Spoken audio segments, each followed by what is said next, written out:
Porque sobre eso hablamos en la entrevista que le hicimos al abogado Dante Pérez. Él es la defensa del suboficial de tercera y él cuenta detalles que hasta ahora no habíamos escuchado de este caso y refiere todo lo que hizo el suboficial la noche del 31 de septiembre. Vamos a escucharlo.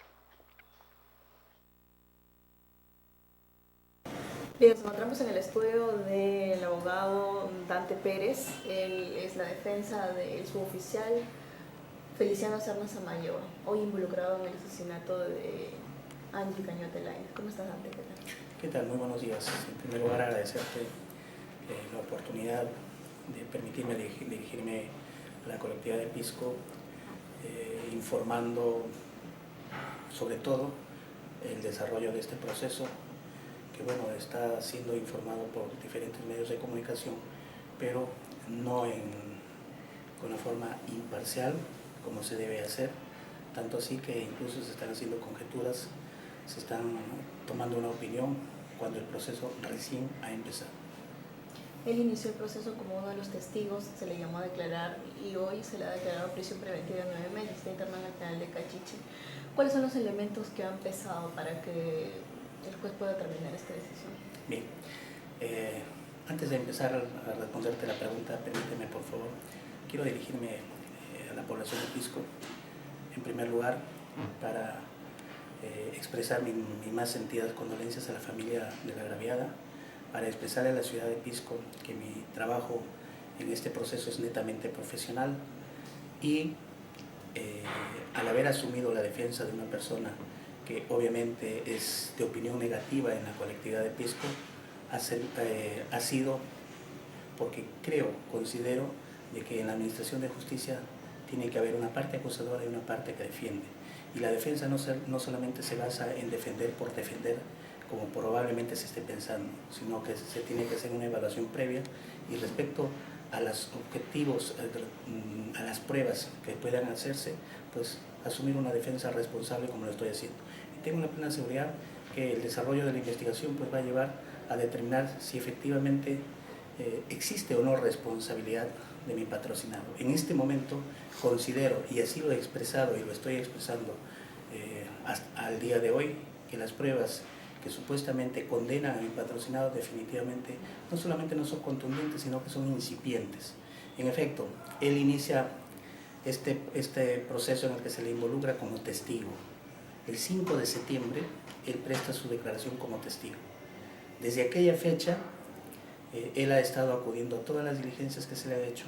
El día 5 de septiembre, luego de prestar su declaración, él voluntariamente hace entrega de su arma particular y a la vez también hacen entrega del arma oficial que él utilizaba, el arma del Estado, como conocemos, para que se hagan las pruebas que sean necesarias. Ese mismo día, como testigo incluso, se le requiere que se haga la prueba de absorción atómica, que es la prueba donde se va a determinar si existen rastros de pólvora en sus manos si es que él hubiese disparado. Y él voluntariamente accedió y se hizo la toma de las muestras. Estas pruebas, hasta el día de hoy, ha pasado ya más de un mes, todavía no hay ningún resultado positivo o negativo, es decir, no existe todavía ningún pronunciamiento respecto a estas pruebas que se hicieron cuando él aún era testigo. Luego de allí se han hecho otras diligencias en las que él ha participado, ha accedido, ha permitido de que se realicen las diligencias. Por ejemplo, se le cita a él para que se haga una inspección ocular de su inmueble. Accedimos, estuvimos allí, pero sin embargo el Ministerio Público, dentro de sus funciones, había pedido que se haga no solamente una inspección ocular, sino que se haga la pericia de luminol, que es lo que al final se hizo. Y en esta diligencia que se llevó a cabo, pues se llevó sin ningún contratiempo. Debo señalar que en la prueba de luminol que se hace, que es la primera prueba que se hace en la región Ica por los elementos químicos que se utilizan para esta prueba, entonces es obvio que como consecuencia de esta diligencia se levantaron 8 muestras, que fueron las que recabaron. Pero estas pruebas, estas muestras que se recabaron en esta prueba, fueron para verificar en primer lugar si es que era o no eran sangre. Eran pequeñas muestras que se obtuvieron en todo el inmueble de mi patrocinado, y no solamente en el inmueble, lo voy a detallar, pero fueron muestras que se levantaron para descartar en primer lugar si era sangre, que todavía no hay ningún resultado, no sabemos si es o no es sangre. ¿Y por qué? Porque los mismos peritos nos hicieron saber ese día que bien podría ser también por el óxido, que también reacciona el luminol al óxido, al lápiz labial y algunos otros elementos químicos y biológicos que puede el cuerpo también erradicar. El sudor, por ejemplo, el semen, la secreción vaginal. Entonces, estas pruebas que se han obtenido son: una, que ha sido de la ducha, del orificio de desfogue de la ducha; otra, de lavamanos; dos pequeñas muestras de los extremos laterales del colchón de la víctima, perdón, de mi patrocinado, del colchón de su dormitorio; una prueba adicional ha sido al ingreso de la cocina; dos pruebas en la sala comedor, pequeñas muestras; y una que se le obtuvo del pantalón de mi patrocinado. ¿De qué parte del pantalón le obtienen esta pequeña muestra? Cerca al cierre. Y el perito explicó que podría ser que sea el óxido del cierre, pero para descartar también se levantó esta muestra. Se hizo también la prueba de luminol de la casaca que él utilizó ese día, y no se obtuvo ninguna muestra de la casaca. Se hizo también del chaleco de policía, tampoco se obtuvo ninguna muestra al luminol. Entonces, solamente las muestras que se han recabado es para determinar si hubo o no hubo sangre. Y luego, para determinar si esa sangre, en el extremo que el resultado sea así, estamos esperando ese resultado, sea sangre, para ver si es compatible a la sangre de la víctima. Entonces, es incipiente aún el resultado. No es como que se ha dicho que la reacción al luminol ya es contundente. No, lo estoy diciendo con la verdad absoluta porque he participado en la audiencia. Luego se han hecho las pruebas de extracción de mucosa y de sangre a mi patrocinado para hacer la prueba de ADN. ¿Por qué? Porque en la necropsia de la víctima también se han recabado algunas pruebas, algunas muestras, como es flujo vaginal y el sarro unguial, lo que encontramos debajo de las uñas. A cualquier persona que nos puedan hacer esa prueba van a encontrar debajo de la uña algún elemento que pueda servir para la investigación. Entonces, al comparar, si en el momento dado le encuentran algo compatible, por ejemplo, podría decirle, porque se está manejando esa hipótesis, de que sea restos de piel en las uñas de la víctima, con las pruebas de ADN que se le va a hacer a mi patrocinado, van a comparar si efectivamente es o no es los restos que encontraron en las uñas compatible al ADN de mi patrocinado. Esa prueba tampoco tenemos ningún resultado. Se ha efectuado otras diligencias que al final de cuentas están incipientes. Lo de los videos, que es la que el día domingo lamentablemente el informe que emitió día D definitivamente no ha sido con responsabilidad, con objetividad, sino sencillamente quienes han visto el video se han podido dar cuenta de que no ha sido así. Debo precisar, en los videos se han encontrado o se han recabado información de 8 videos de las cámaras que existen en Pisco. En todos estos videos solamente se ha visualizado con mi presencia uno, que es el de Plaza Vea, que es el video donde se ve cuando mi patrocinado está desarrollando su actividad durante su labor en Plaza Vea. Los otros videos no se han visualizado conmigo ni con mi patrocinado para determinar si efectivamente las personas que aparecen en escena puedan ser o no. Mi patrocinado pueda reconocer si es o no es. Sencillamente se hizo con presencia de la madre de la víctima, quien ha reconocido que una de las personas de sexo femenino que aparece en los videos es su hija. pero nosotros no podemos, no podemos precisar. Por eso es que en el programa este de Día D yo señalo que no se puede precisar por dos razones. Primero, porque no se nos ha invitado, no se nos ha citado para visualizar estos videos donde podamos determinar si efectivamente es o no mi patrocinado. Y segundo, porque si ustedes han visto en el programa, no se le ve el rostro a esta persona. Entonces, ¿cómo poder afirmar que puede ser mi patrocinado si él dice que no estuvo? Ahora, según los videos que se ha podido ver a través de este programa dominical, se observa que el policía ingresa a Plaza Vea en su moto lineal, baja de la moto, se pone el chaleco, pero luego en las otras imágenes se le relaciona con la persona que está con casaca y con la capucha puesta. ¿Qué refiere él que hizo esa noche? Bien, antes de ello, el video que en el programa Día D enfocan como que él ingresa, recién llega a Plaza Vea, no es así, ha sido editado, porque en ese momento él no llega, él sale en un momento y se demora 3 minutos, como a las 10:30 minutos creo, y se demora 3 minutos y regresa. Ese regreso que hace él es el que Día D señala como que recién llega. Entonces hay el video que se ha visualizado y que hemos participado, porque es el de Plaza Vea, él llega mucho antes, él está desarrollando labores mucho antes, luego sale y cuando regresa es el que enfoca el programa Día D. Entonces no es verdad ese video. Los otros videos que hacen una comparación, definitivamente si uno puede pensar y quiere imaginar algunas cosas, bien podría ser él. No se descarta esa posibilidad y sería irresponsable de mi parte descartarla, pero no se ha hecho ninguna prueba que determine fehacientemente que se trate de él.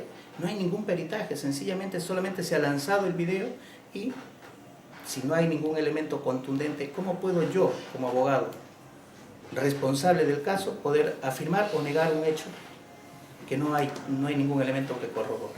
Al menos si hubiese sido con participación nuestra, de repente hubiésemos aceptado si es que fuese él, o en todo caso hubiésemos pedido las pruebas necesarias para que se determine. Pero no se nos invitó, no hemos participado en ese video. Por eso es que reafirmo de que ese video tiene que todavía ser comprobado, tiene que ser verificado para determinar si efectivamente corresponde en las escenas, la persona que sale es mi patrocinador. También debo señalar, no existe ningún elemento que determine que esos videos señalen que es el del día y la hora que se precisa. ¿Por qué lo digo así? Porque el video que se me muestra de Plaza Vea no tiene ni hora ni día. Lo único que tiene es una rotulación que le ha puesto la policía para poder identificar. No son cámaras que tienen la hora y la fecha en la imagen. No es así, no existe. Entonces se tiene que verificar, ¿corresponden a ese día o no corresponden a ese día? Entonces por eso es que tenemos que todavía actuar muchas pruebas para determinar si efectivamente corresponden. Ahora, sobre lo que el suboficial cuenta que hizo esa noche. A ver, cuando él es citado a declarar como testigo, la policía le pregunta que narre todo lo que hizo ese día. Y él ha narrado todo lo que hizo ese día. Y dentro de su narración, en ningún momento señaló de que él haya visto a la señorita, a la agraviada ese día. Esa es la versión que ha dado mi patrocinado. Y es la versión que maneja la defensa. Eso es lo que yo no puedo decir otra cosa sino es lo que mi patrocinado ha señalado desde un primer momento. Y la mayoría de las cosas que él señala ese día han sido corroboradas con testigos no que hemos ofrecido nosotros, sino con testigos que el mismo Ministerio Público ya ha diligenciado antes. Los testimonios de los vigilantes, del jefe de seguridad de Plaza Vea, la declaración de la pareja de mi patrocinado, ha sido corroborado que lo que él está diciendo coincide. ¿Él estuvo en Pisco esa noche? Claro, sí, él estuvo trabajando en Plaza Vea. Pero luego, cuando él sale de Plaza Vea... Cuando sale de Plaza Vea, él se retira. A las 11:15 se retira, porque era la hora de salida de los vigilantes, y por coincidencia, él se retira conjuntamente con un vigilante que ha declarado. No como testigo nuestro, como para decir, lo hemos preparado, y no. Él ha declarado inicialmente, sin que nosotros supiéramos incluso que él había declarado, y él corrobora ese extremo. Salen, abordan el mismo vehículo hacia San Clemente, luego esperan como 20 minutos, este señor, el vigilante, que es de Manrique, él se queda en Manrique y mi patrocinado se va a Independencia, donde ahí domicilia su pareja. Y eso está corroborado, sin que, vuelvo a reiterar, sean pruebas que nosotros hemos actuado. Eso es lo que el Ministerio Público ha actuado. Eso ya existe. No es una cuestión que se pueda decir se ha manipulado ni nada por decir. Él acostumbraba a guardar su moto lineal en Plaza Vea. Claro, era parte de, como se tenía que ir a Independencia, obviamente por la hora, irse en su moto era un poco inadecuado, por eso es que se va en un colectivo. Él ni siquiera va en un taxi. Él aborda un colectivo en la puerta de Plaza Vea, hacia San Clemente, y en San Clemente aborda otro colectivo a Independencia. Ahora, él refiere que ha tenido algún tipo de relación sentimental con esta joven. En algún momento, en la declaración que él ha dado inicialmente, y esa es la verdad que él sostiene, él ha tenido algún tipo de relación con ella, pero ha sido no una relación constante, permanente, sino esporádica. Eso lo ha referido. Y lo ha narrado, lo ha señalado, ha dado algunos pormenores que obviamente por razones propias no quisiera dar los detalles el día de hoy, pero en su declaración él sostiene que sí ha tenido algún tipo de relación con ella. Pero durante los últimos días de vida de esta joven, ellos no tuvieron algún encuentro. Si no me equivoco, creo que la última vez que ellos se vieron ha sido el 25 o 26 de agosto, o sea 5 o 6 días antes, un promedio más o menos. Después de eso ya. Obviamente que es lo que él sostiene. Ahora, se ha mencionado además que la fallecida se le cortaron las uñas y que él además presenta lesiones en el cuello. Sí. A ver, cuando hacen el levantamiento de cadáver, o mejor dicho, cuando hacen la necropsia a la agraviada, y como sucede en la mayoría de los casos en los que se hace necropsia, se recogen muestras. Y las muestras que se le han recogido, en este caso a la agraviada, son muestras que son conocidas como el sarro unguial, que es lo que nosotros a veces tenemos debajo de las uñas por diferentes cosas. Que también, en caso de que hay muerte violenta, también se hace esta prueba. ¿Para qué? Para determinar si es que la víctima en su defensa, de repente, en el forcejeo, en la pelea que tuvo con el agresor o los agresores, pudo haber arañado. Entonces, ahí se va a quedar muestras de piel. Entonces, estas muestras son las que se han recogido en la necropsia, que se recogen de los 10 dedos. O sea, se le ha recogido todo de las uñas. Pero en el acta de necropsia no señala que le hayan cortado las uñas para que sirva también de muestra. No, lo único que se ha recogido es el sarro unguial, como también se han recogido muestras de flujo vaginal. Entonces, eso es lo que sucede, no ha habido corte de uñas. ¿Y él te refiere acerca de los arañones que supuestamente tiene el cuello? Bien.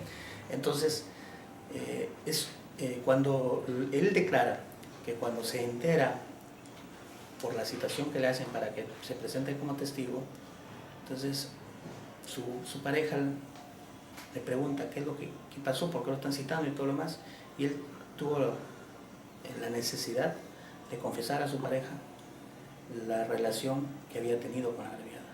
Entonces, una reacción que ha tenido su pareja es una discusión y una agresión por parte de la pareja.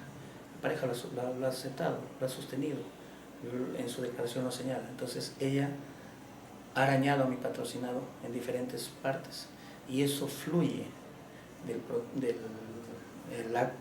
certificado médico legal que le han efectuado a mi patrocinado y se verifica de que efectivamente los arañones que se le encuentran a ella son de una data reciente. A él hicieron la prueba el día 5 de septiembre, el mismo día que él prestó su declaración como testigo. Él se presentó para que permitió que le hagan también el reconocimiento médico legal. Y el certificado señala que tiene agresiones recientes. Pero también en una parte del certificado señala de que también hay alguna lesión que está en proceso de cicatrización. Entonces, este hallazgo que hace el médico hace presumir que sea anterior. Entonces, definitivamente, hay que comprobarlo, hay que verificarlo. ¿Cuándo se va a verificar esto? Si efectivamente es así, con el resultado de las muestras que se le ha recabado a la víctima, para ver si lo que se le encuentra es piel. De ser así, tiene que hacerse un contraste con la prueba de ADN de mi patrocinado para ver si esa piel le corresponde a él. Ahora, Y eso está en espera. las amigas refieren que la noche en la que se le vio por última vez con vida a esta joven, ella recibía llamadas constantes al teléfono celular. ¿Se ha podido reconocer quiénes eran las personas o los números de teléfono de los que recibió llamadas?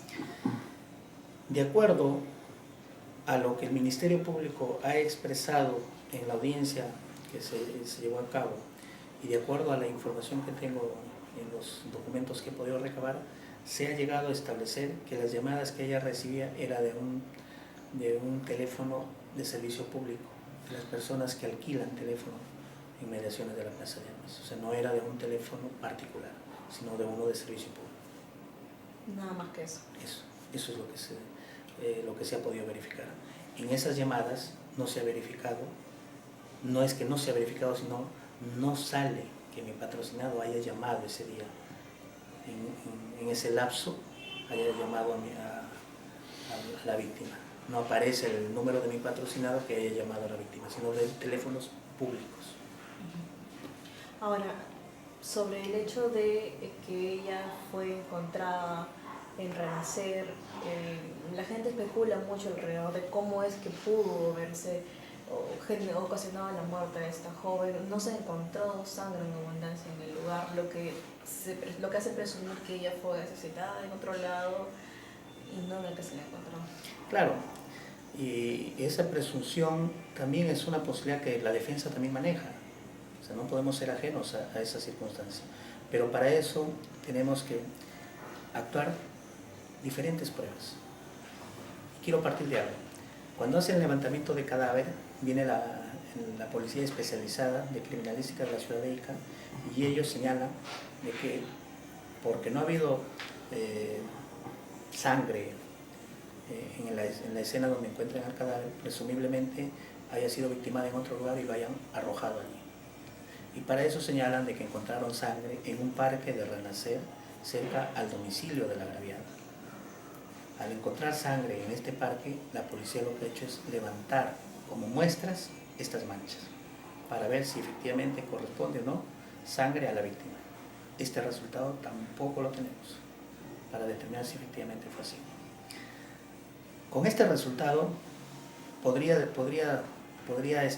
verificarse que efectivamente la tesis de la policía es cierta, que no fue victimada en el lugar donde se encontró, sino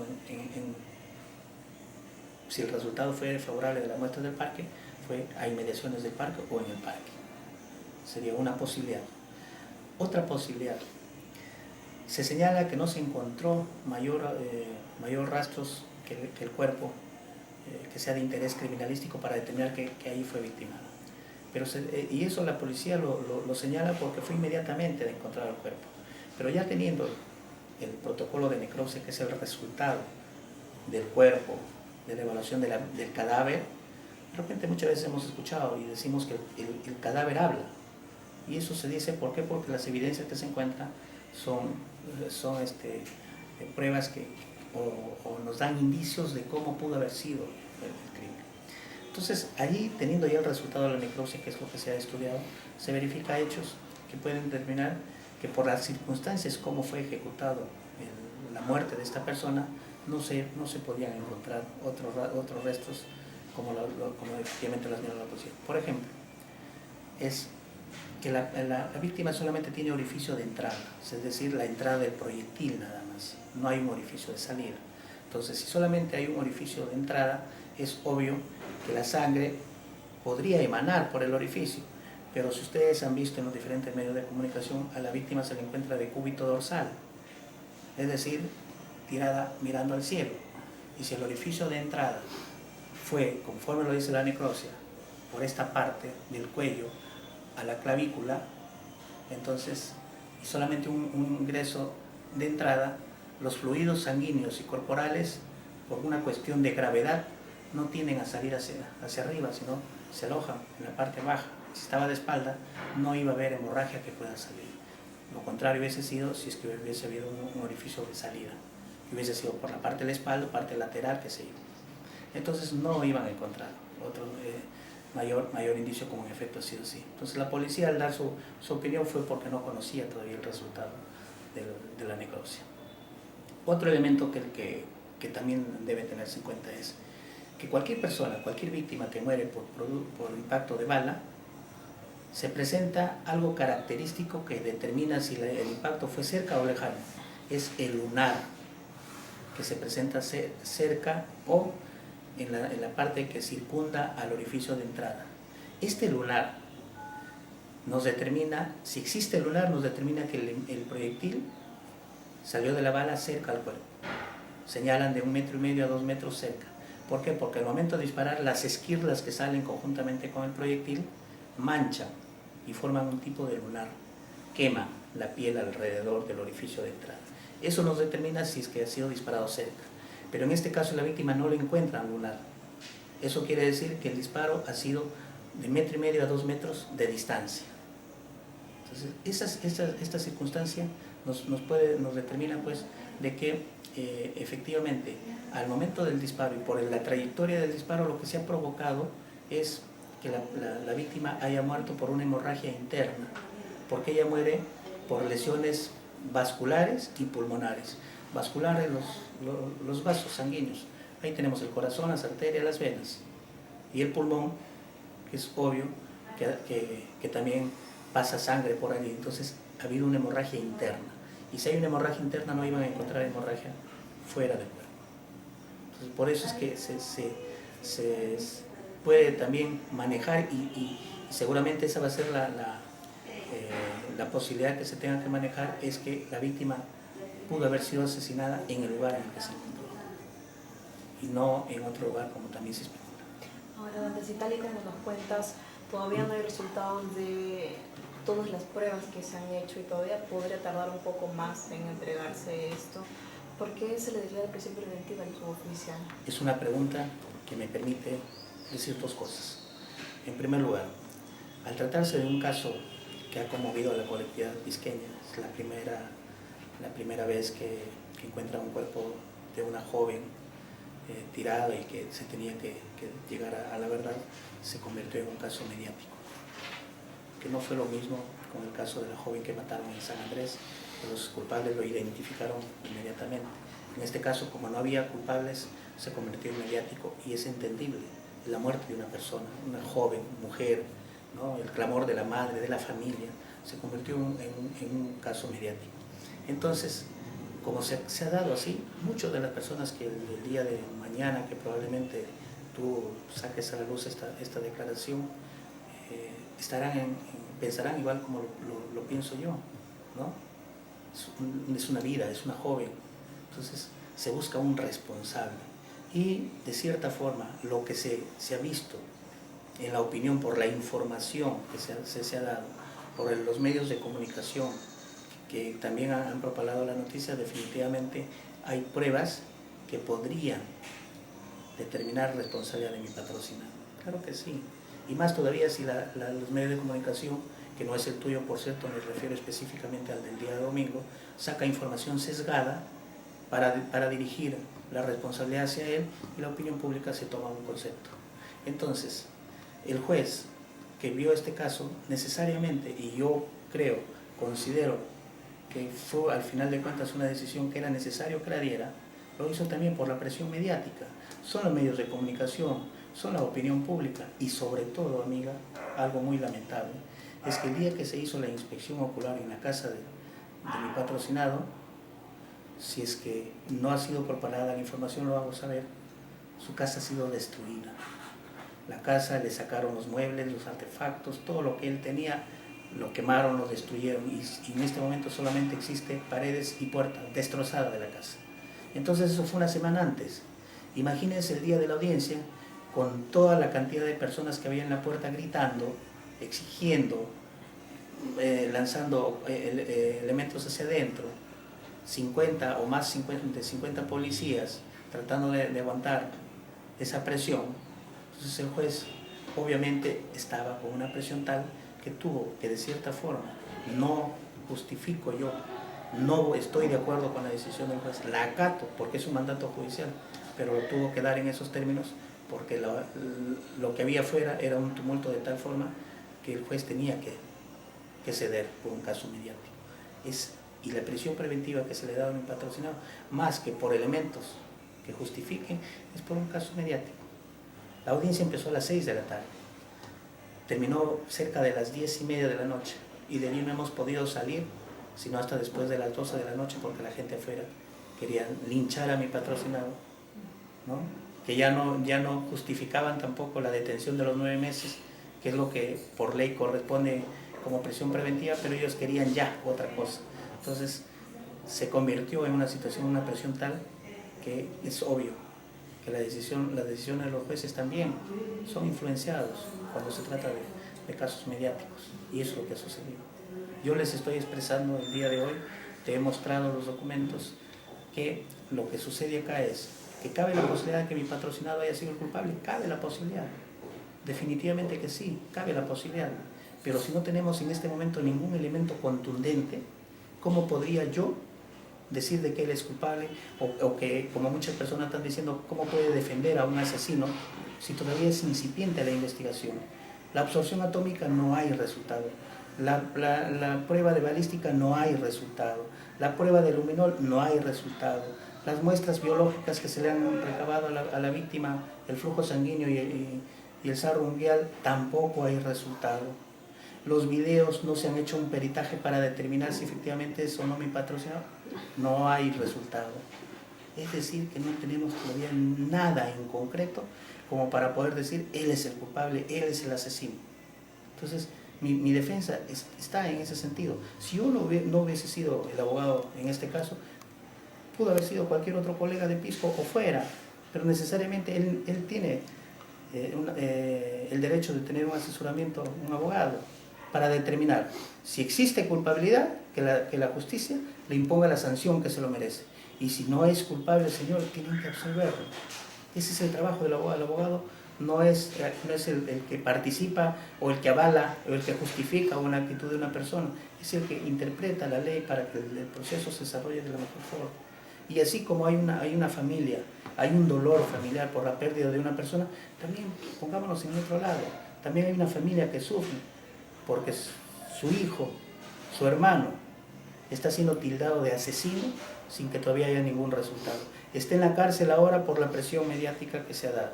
¿Y qué pasaría si mañana se encuentra de repente a los responsables y no es él? ¿Qué decimos? ¿Le pedimos disculpas? Sencillamente decimos nos equivocamos. ¿Y qué hubiese pasado si ese día la turba que irrumpió en su casa quemó todo y todo lo demás, que tuvieron que sacarlo, y lo tengo que decir, tuvieron que sacarlo a él y tuvieron que sacarnos a nosotros, la policía protegiéndonos? ¿Qué hubiese pasado si nos hubiesen linchado? Y si aparecen los culpables, ¿nos equivocamos? Hicimos justicia con nuestras propias manos por justificar un hecho que se malinformó y todo lo demás. Sé que seguramente la opinión pública está en un gran porcentaje en contra de esta persona que está siendo investigada. Claro, si lo están tildando de asesino, ¿quién puede estar a favor de un asesino? Y en la defensa de igual forma, pero creo que el día de hoy, con la información que te he alcanzado, con la información que estoy dando, que es en cuestión objetiva, podrán entender que las cosas no son como lo están señalando. Gracias por la entrevista. ¿Cuál sería tu mensaje final a la población, a la familia de este joven? En primer lugar, agradecerte por la oportunidad. En segundo lugar, dirigirme a la población, que esperemos el resultado de esta investigación. A la familia es lamentable el hecho, pero también tenemos que entender que hay que ser objetivos. El proceso recién se inicia, las pruebas todavía no se han actuado, los resultados todavía no tenemos, entonces no sentenciemos a alguien cuando todavía el proceso recién empieza. Y si mañana se encuentra responsable a mi patrocinado de los hechos, tengan la plena seguridad que tendrá la sanción que corresponde. Y si también se demuestra que es inocente, es obvio que tiene que también la justicia declararlo como tal, y esperemos que la justicia haga su papel como corresponde. Muchísimas gracias. Bastante extensa la entrevista, pero interesante de principio a fin, por eso nosotros no hemos cortado una sola parte de lo que el abogado ha declarado para este medio, y como medio de comunicación lo que hacemos es buscar la verdad y buscando la verdad tenemos que entrevistar a ambas partes. El abogado del suboficial es una de ellas. También tenemos la entrevista que hemos hecho al abogado de la familia de Angie Cañote, la vamos a mostrar en un momento más. Él en la entrevista aclara algunos otros puntos referidos a lo que ha dicho la defensa de Serna Samayoa. Sin embargo, después de lo que dice el abogado del suboficial, nos quedan dos cosas bastante claras. Número uno, que todavía no hay resultados de ninguna prueba. Lo que creíamos era que había el resultado de la prueba de absorción atómica, pero realmente él nos dice que no hay resultados ni de absorción atómica, ni del luminol, ni del flujo vaginal, ni del sarrongueal. No hay absolutamente nada. Y entonces le pregunto, ¿por qué si no hay ninguna prueba y por qué se asegura que él no ha sido el responsable, que él no la vio esa noche? El juez determina que se le interna en el penal por 9 meses como prisión preventiva y él nos dice que es un tema mediático y que además el video del registro de las cámaras de seguridad de la Plaza de Armas le hacen presumir a la policía que el sujeto encapuchado es el suboficial Serna Samayoa, que ese es el elemento de convicción para internarlo en el